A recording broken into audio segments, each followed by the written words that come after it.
Sidik. Hadir. Azmi Ubaidillah. Hadir. Zahra Fitriani. Hadir Bu. Yuka Sukmana. Hadir. Alhamdulillah hadir semuanya ya hari ini ya. Masya Allah. Alif gak masuk tuh sakit. Alif gak masuk. Oh iya, Alif gak masuk. Bilangnya mau masuk ya. Iya Bu, dia tiba-tiba bawa beli kamar mandi. Oh. Supri juga Bu, motornya standing. Motornya standing. Semoga yang sakit diangkat penyakitnya sama Allah Subhanahu wa taala. Amin. Yang punya urusan semoga urusannya dipermudah sama Allah Subhanahu wa taala. Amin. Sebelum mulai belajar kita berdoa dulu ya.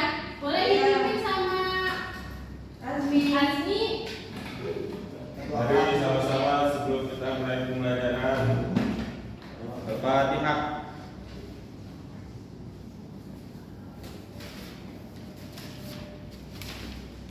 Amin. Raditu billahi rabban wa bil Islam dinan wa bi Muhammadin nabiyyan wa rasulan wa bi sayyidina Amin ya rabbal alamin. Oke. Hari ini kita mau belajar mengenai mata pelajaran apa yang tahu? Hadis. Tentang kebenaran Al-Quran berlaku sepanjang zaman. Nah, sebelum kita mulai ke materinya, Ibu mau bertanya dulu nih. Jika teknologi terus berkembang nih, apakah manusia masih membutuhkan petunjuk Al-Quran? Secara kita hidup di era globalisasi yang dimana-mana tuh udah banyak berkembang teknologi-teknologi canggih dan udah ada AI dan kita mau tahu suatu hal itu sekarang mudah. Dan menurut kalian masih relevan gak sih sama Al-Quran hari ini? Masih. Kenapa Zahra? Karena Al-Quran itu pedoman hidup. Masya Allah, betul sekali. Nah, dari sini Ibu akan menjelaskan mengenai materi hari ini. Dan sebelumnya Ibu menunjukkan tujuan pembelajaran kita hari ini ada 3. Yang pertama, mengidentifikasi kebenaran Al-Quran berlaku sepanjang zaman. Yang kedua, menganalisis struktur ayat dan surah dalam Al-Quran. Yang ketiga, menggunakan kitab atau hujah Al-Quran untuk mencari ayat. Nah, sebelum kita masuk ke dalam Al-Quran, kita kenalan dulu nih. Ada 3 kitab yang diturunkan oleh Allah Subhanahu wa taala sebelum Al-Quran. Yang pertama ada kitab Taurat yang diturunkan kepada Nabi Musa di Bukit Sinai Mesir menggunakan bahasa Ibrani untuk Bani Israel. Yang kedua ada kitab Zabur. Nah, kalau kitab Taurat itu isinya tentang 10 perjanjian. Nah, kalau kitab Zabur itu seperti ada zikir, doa dan lain sebagainya yang diturunkan kepada Nabi Daud alaihissalam yang diturunkan di Kanaan atau Yerusalem pada saat itu menggunakan bahasa Kipti. Kemudian ada kitab Injil yang diturunkan kepada Nabi Isa yang terletak di Yerusalem atau Palestina yang sekarang kita ketahui menggunakan bahasa, ada yang tahu? Suryani. Yang tadi bukan suku itu ya, bukan. Beda lagi. Nah, kalau di kitab Injil ini menjelaskan mengenai tentang hidup kesederhanaan, tentang bagaimana kita bersosialisasi, dan juga menjelaskan tentang adanya nabi terakhir, yaitu Nabi Muhammad SAW. Nah, Ibu mau bertanya lagi nih, kenapa sih orang Islam pakainya kitab Al-Quran, padahal kan kitab sebelumnya juga diturunin sama Allah Subhanahu wa taala? Karena Nabi Muhammad. Sama guru disuruh baca Al-Quran. Karena dari dulu orang tua itu suruh baca Quran. Oke, betul, bisa, boleh. Nah, jadi perbedaan yang kita ketahui dari 3 kitab sebelumnya, yaitu salah satunya isinya ya. Di Taurat itu dijelaskan mengenai kalau nyawa itu dibayar nyawa, sedangkan di Al-Quran itu ada yang namanya memaafkan sehingga membayar denda, yaitu diat.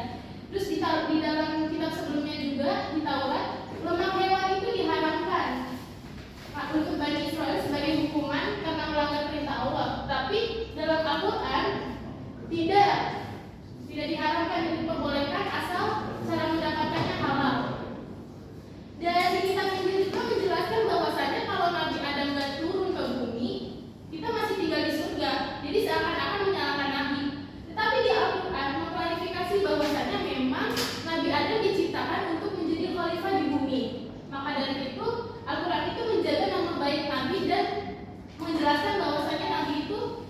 dijaga dari sifat kesalahan. Nah, di sini ada dalilnya yaitu surah Al-Hijr ayat 9. Boleh tolong dibacakan oleh adik Irma? Bismillahirrahmanirrahim. Inna nahnu nazzalna dzikra wa inna lahu lahafizun. Nah, artinya di sini menjelaskan sesungguhnya kamilah yang menurunkan Al-Quran dan pasti kami pula yang memeliharanya. Nah, ini juga salah satu pembeda dari kitab sebelumnya. Kalau kitab sebelumnya itu dijaga sama manusia sehingga banyak sekali pengubahan, penambahan dan pengurangan. Sedangkan Al-Quran, Allah sudah berjanji akan menjaganya dan itu akan dijaga sama Allah hingga akhir zaman sehingga tidak ada yang namanya pengubahan isi, penambahan dan pengurangan dalam isi Al-Quran. Nah, di sini kita bakal kenalan nih sama Al-Quran. Al-Quran itu diturunkan di mana yang pertama? Di Gua Hira. Yaitu surah apa? Al-Baqarah. Ayat berapa? 1 sampai 5. Ayo kita baca sama-sama. A'udzu billahi minasyaitonir rajim. Bismillahirrahmanirrahim. Iqra bismi rabbikal ladzi khalaq. Khalaqal insana min 'alaq. Iqra wa rabbukal akram. Alladzi 'allama bil qalam. 'Allamal insana ma lam ya'lam. Shadaqallahul 'azim. Nah, Al-Quran itu adalah kitab yang diturunkan oleh Allah Subhanahu wa Ta'ala yang mencakup keseluruhan aspek kehidupan. Dan kalau kitab sebelumnya hanya diturunkan untuk Bani Israel dan waktu pada saat itu saja, Al-Quran itu enggak. Al-Quran itu berlaku hingga akhir zaman. Bahkan seperti yang kita ketahui di zaman Abbasiyah banyak sekali ilmu yang berkembang, sains, teknologi kayak budaya dan ekonomi dan sebagainya. Tapi sebelum keberadaan Islam pada saat itu, Al-Quran sudah membahas ini. Jadi ilmu itu juga kan ada dua, wahyu dan akal. Wahyu itu termasuk Al-Quran yang diturunkan oleh Allah Subhanahu wa Ta'ala dan akal itu adalah fungsinya untuk mengembangkan ilmu tersebut. Sehingga kalau sebelum kita mengenal tentang reproduksi, tentang pertumbuhan, tentang astronomi, Al-Quran sudah membahasnya tentang bagaimana manusia diciptakan dari segumpal darah, terus menjadi segumpal daging, terus mengenai siang dan malam. Al-Quran sudah menjelaskan itu sebelum kita mengetahui ilmu-ilmu yang ada di zaman sekarang. Jadi kalau misalnya ditanya Al-Quran itu masih relevan nggak sih? Masih banget ya. Dari zaman dulu hingga zaman milenial, zaman Gen Z, zaman Gen Alpha dan Gen yang akan datang itu masih sangat dipakai dan sangat masih relevan. Nah, di dalam Al-Quran itu ada 114 surah dan 30 juz. Nah, untuk ayatnya sendiri ada ulama yang menyatakan bahwasannya ayatnya ada 6.236 atau 6.666. Kemudian diturunkan selama 23 tahun, tapi ada ulama yang menjelaskan bahwasannya diturunkan selama 22 tahun, 2 bulan dan 22 hari. Nah, di sini kalau diturunkan selama 23 tahun, ulama itu berpendapat bahwasannya 13 tahun di Mekah dan 10 tahun di Madinah. Nah, di sini juga dijelaskan nih ada hadis. Boleh Azmi bacain hadisnya? Tarakufikum amrayni lan tadillu ma tamassaktum bihima kitaballah. Kitaballahi wa sunnatan nabiyyi. Nabi. Nah, di sini yang hadis ini menjelaskan mengenai bahwasannya aku telah meninggalkan kepada kalian dua perkara, yaitu kalian tidak akan tersesat selama berpegang teguh kepada keduanya, yaitu Al-Quran dan juga hadis. Nah, hadis ini ngejelasin mau bagaimanapun zaman yang akan datang, mau bagaimanapun kondisi waktu zaman yang akan datang itu, kalau kita berpegang teguh sama kedua hal ini yang sudah diwariskan oleh Nabi,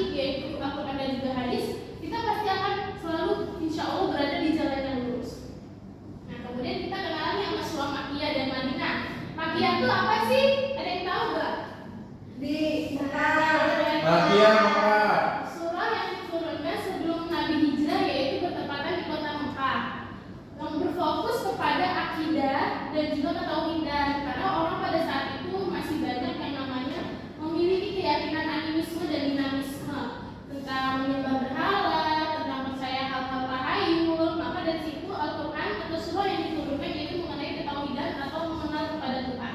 Sehingga biasanya surah-surahnya itu pendek dan isinya tegas. Kemudian ada surah Madaniyah. Madaniyah adalah surah yang diturunkan di kota Madinah atau Yasrib pada saat itu, yang setelah Nabi berhijrah ke Madinah dari Mekah. Nah, fokusnya itu mengenai akidah, bagaimana menjelaskan tentang kita bertetangga, kita berumah tangga, kita bersosial, semua dibahas di surah yang biasanya diturunkan di Madaniyah atau surah Madaniyah. Ayatnya biasanya lebih panjang, kayak misalnya surah An-Nisa dan lain sebagainya. Nah, di sini kita mau mengenali nama hukum tanda makro. Hukum tanda makro itu sebagai penanda pengganti atau pembahasan dalam Al-Quran yang biasanya ditandai huruf ain. Nah, contoh ain di sini tuh, bentar diusung dulu. Nah,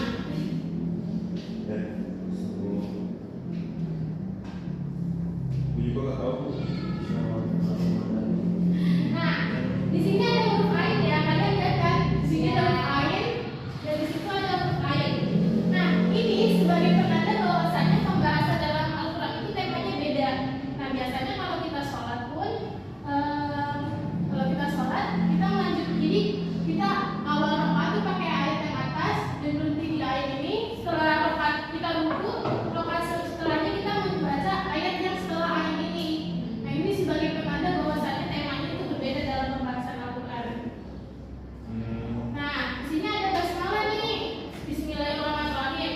Nah, Rahman di sini yaitu kasih sayang Allah untuk seluruh makhluknya. Tadi umat Israel, Kristen, Katolik, Hindu, Konghucu, Buddha, ataupun orang yang nggak punya agama, Allah masih ngasih rasa sayangnya, ngasih rezekinya sama seperti ngasih ke kita.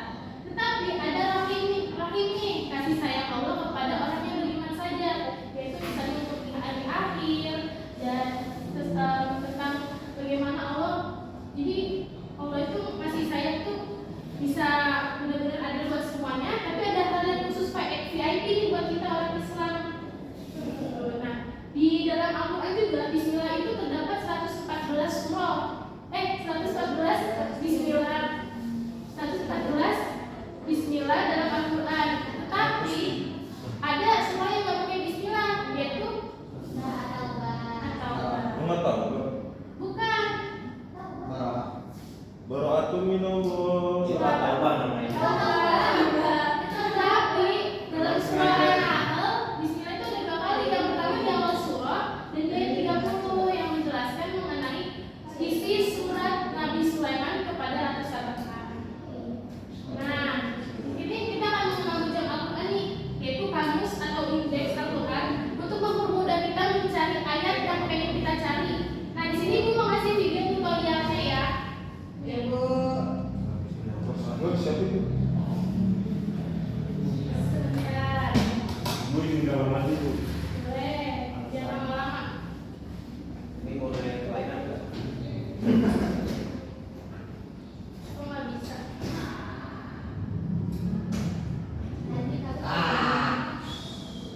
Kalau aku Yang lain nggak boleh berisik kan?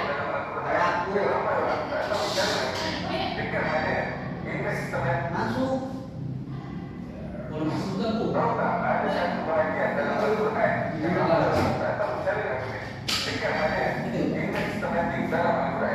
Bagian ini sebenarnya sangat membantu untuk mencari satu ayat berkaitan dengan tajuk tertentu.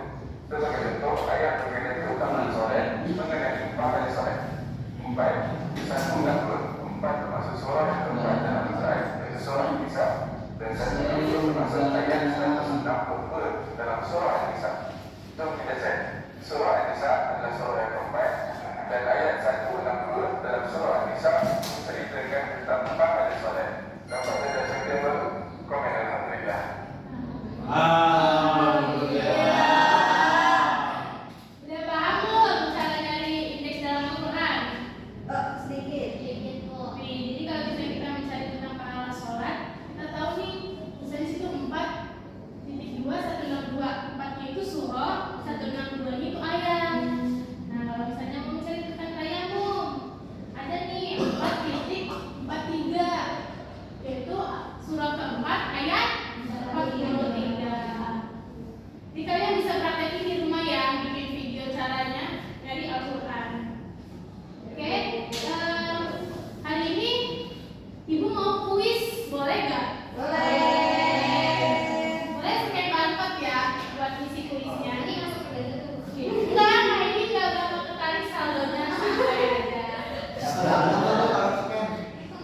Itu Itu games. Jadi kita nanti nyari batu permata.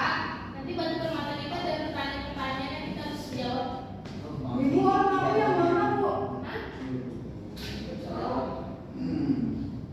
Bisa nggak, Amel? Oh, punya aku yang lama sih. Oh iya, iya. Mana cara Kita ini? bisa nggak? Pakai pulsa nih. 1000 ya. kirim dong ke grup. Kodenya kirim dong ke Iya, grup. harus jawab. Kodenya kirim dong ke grup. Ini kodenya ada di sini 172. Enggak omongnya. Bukan Eda, bukan Eda. Ini aku kan. Kok bisa jawab, Bang? Kok ini aku hitam sih? Kok ini gini, Pak? Bisa yang bisa tuh, tolong Kak. Nggak bisa. Oh iya. Kami ini sudah Eda.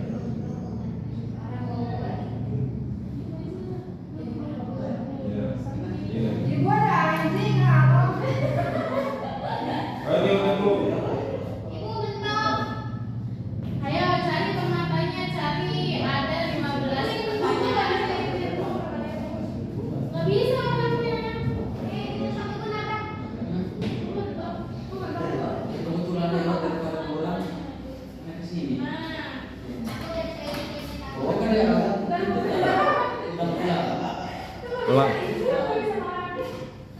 bisa nggak? Bisa Bu. Oh, kenapa ini? Iya, permatanya. Saya ada pertanyaan, ada 15 pertanyaan. Aduh, gimana kalau ya? Ada berapa pertanyaan sih, Bu? 15. Dia masih loading Bu, itu lama banget. Naik Depok. Ada nih udah. Udah bisa. Naik Depok. Ini mesti mana? Sana masuk ke dalam. Terus, nah. Nih. Samperin deketin. Kok nggak mau sama Aji? Oh enggak Bu. Itu ngabisin dulu, ya, buat kelas ya. Boleh kayak Ibu salah satu nggak apa-apa ya? nggak apa-apa. Jadi salah lagi kalau lagi kelas ya. Ini udah hubungan nih. Siapa yang nyampein Wahyu? Turun tanggal di Depok, gas. Ini kok makan? Depok. Iya di Depok lah. Buat orang Bogor. Di pause dulu udah videonya.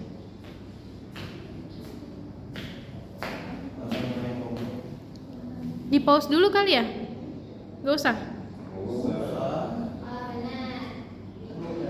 Ini siapa bosnya? Bu, saya izin kabar tadi ya, Bu. Boleh. Sebelum kita buka, kita sebelumnya itu kita. Oh, Bu, ini mana posisinya, Bu? Dari pintu lah. Bentar dulu. Pintar ya. Mana pintunya? Pinjam mana? Udah, bisa. siapa itu? Siapa itu dekat itu? Siapa enggak kenal? Oh, itu siapa weh? Cincila siapa? Aku. Cincila namanya. Cindra. Ih, gimana nih? Coba lihat nih. Ini pengen makan dulu tuh. Itu yang cakep siapa? Aku. Iya, yang itu aku. Kalau di mana dia? Hitam. Bu, ini pintu keluarnya udah ditutup. Ini tempatnya mana, Bu? Pintu keluar. Itu udah semua jawabannya. Nggak tahu, belum Bos. Keluar lagi keluar di tempat pertama keluar. Kita tunggu teman-teman yang lain ya. Apalagi si Asmi kan tadi ketinggalan. Udah, wih. Ya. Kita bisa. Boleh screenshot hasilnya boleh. Kita tahu sih Bu, ada nggak sih? Saluran master. Nanti salah mana? Ya salah dihukum. Yang ini Yang apa sih? salah Indeks. Oh, indeks. indeks. Akhir. Ya. Salah satu. Salah satu. Ya salah hukum Bu. Jangan-jangan janjian. Siapa? Peringkat kedua nih. Hai, setelah yang mana, lu? Iya apa Bu? Siapa nih mati? Gak tahu itu tiba-tiba. Tengah, awal, akhir. Bos mau benar. Di.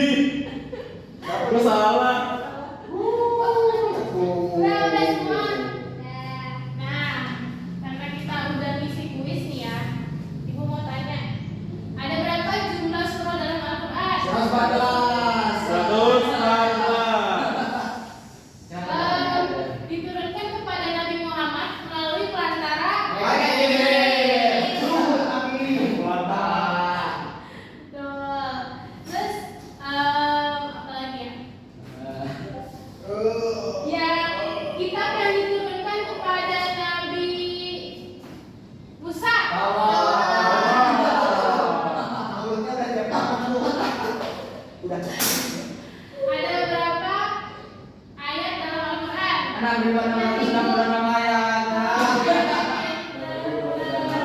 Salah, bukan 6.236. Enggak ada pesan gitu di Al-Quran begitu Mas. Coba. Artinya peluangnya. Coba Asmi gimana Asmi pendapatnya? Waktu pas lagi saya belajar fisika dengan Pak. Fisika. Nah itu waktu itu bulan puasa di mana pada saat itu tuh disuruh ngaji baca Quran. Terus saya kira dosen apa? Udah pun kabut suruh hitung ayat Al-Quran, ternyata bukan mutlak 666 akan tetapi ada perbedaan tidak 6.000 berapa 6.000 tetap kan nggak tahu 6.000 berapa tuh Pak. Oke. Iya tapi kan Boleh ya? Berarti tadi yang bilang 6.236. nah 36. Iya boleh. Ulama juga berbeda pendapat, Iya. apalagi manusia biasa. Sip. Tepuk tangan untuk kita semua. Ada yang berani menyimpulkan ke depan nggak mengenai materi kita hari ini? Kontennya apa positif? Dapat like nanti di Instagram. Iya. Nah. Boleh? Siapa yang mau berani? Masih boleh? Kan ketua kelas. Ayo dong. Yang nilainya bagus. Mansur Bu yang terlambat. Iya, Mansur ini terlambat mau Terima nggak? kasih. Kita membahas Al-Quran sepanjang zaman. Ayo. Yang kata-kata tuh mana aja? Ya baik teman-teman, seperti yang kita ketahui dan sudah dijelaskan oleh Bu Adi hari ini sangat luar biasa Bu. Terima kasih Bu atas materinya ya, sangat bermanfaat bagi kami. Ya kesimpulannya bahwa Al-Quran itu diturunkan Allah Subhanahu Wa Taala sebagai pedoman bagi kita semua dan ya sampai dunia dan akhirat Al-Quran akan menjadi saksi ya bagi kita. Maka dari itu jangan lupa untuk membaca Al-Quran, menghafalnya dan mengamalkannya. Terima kasih Bu. Iya, terima kasih Mansur. Sama-sama, Bu. Tangan buat Mansur. Benar ya, apa yang dibilang Mansur itu benar. Nah, jadi kesimpulan dari pembelajaran kita hari ini, kita tuh harusnya bangga kita punya kitab Al-Quran yang tidak berlaku hanya untuk umat Islam aja, tapi untuk seluruh umat manusia. Karena Al-Quran diturunkan tidak hanya untuk satu suku aja atau satu agama, tapi untuk semua manusia. Nah, dan keberlakuan Al-Quran itu berlaku dari zaman dulu hingga zaman sekarang hingga zaman yang akan datang. Karena mencakup tentang kecintaan manusia, tentang kehidupan zaman dulu dan kehidupan yang akan datang di akhirat nanti setelah kematian dan hari kebangkitan. Mungkin itu saja dari Ibu. Kurang lebihnya mohon maaf. Semoga kita semua ilmu yang sudah disampaikan bisa masuk ke dalam hati dan pikiran kita. Amin. Ibu izin pamit. Sekian, terima kasih. Wassalamualaikum warahmatullahi wabarakatuh. Wah.